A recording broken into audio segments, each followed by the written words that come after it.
জ্ঞানের পরিচয় কি দুনিয়ার জিন্দেগিটা মন যা চাই তাই সে করতে পারে না।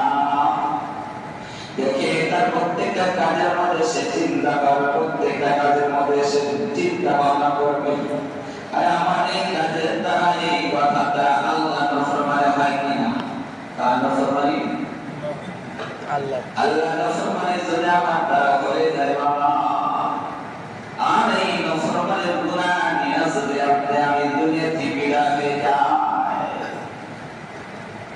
আল্লাহ তাআলা আসলে ময়দান অনেক দূরে হিসাবে বাবা কবরে যাওয়ার সঙ্গে সঙ্গে কিন্তু আমার শুরু হবে পরিশ্রম।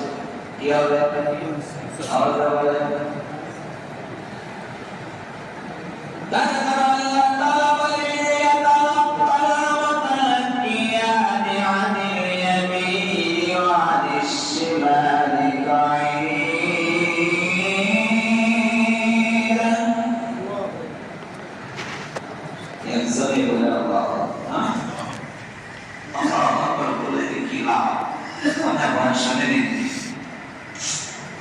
সবাই বলবেন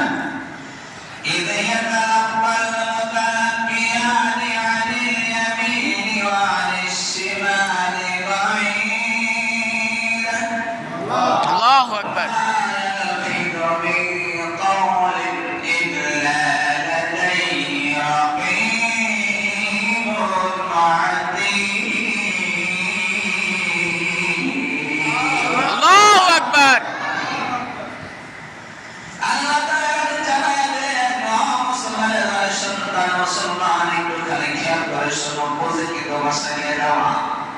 এই কুরসি অনুযায়ী সারাদিন দিনের মতো তুমি আমল করবে বাবা।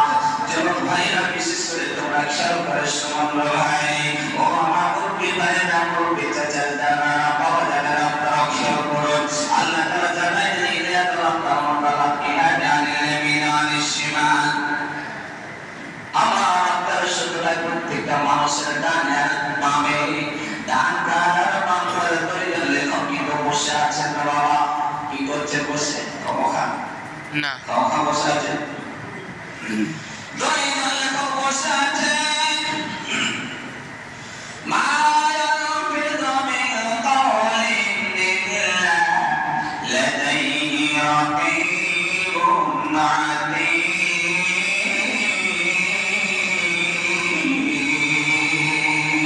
আল্লাহু আকবার।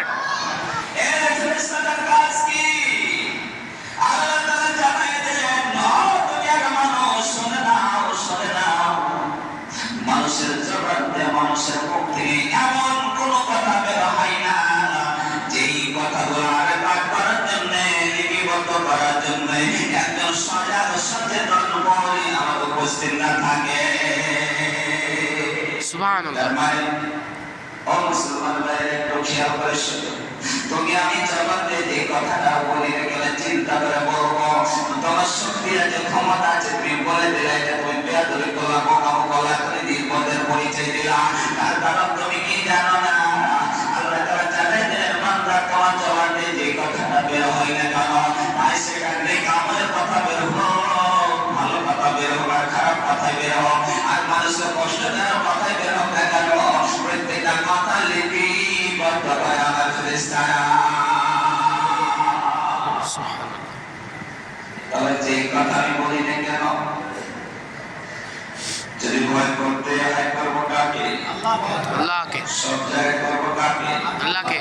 গোপনে আমি যদি একটা গুনাহ করে ভয়টা করবো কাকে? আল্লাহকে। কেউ যেটা দেখে না সেটা দেখেন কে? আল্লাহ। কেউ যেটা শোনে না সেটা শোনেন কে? আল্লাহ। কেউ যেটা জানেন না সেটা জানেন কে? আল্লাহ। আজকে আমি আপনি মেসেজ একটা পাইলাম, জবান দিয়ে আমি যে কোনো কথা বলতে পারবো না। সবাই বলেন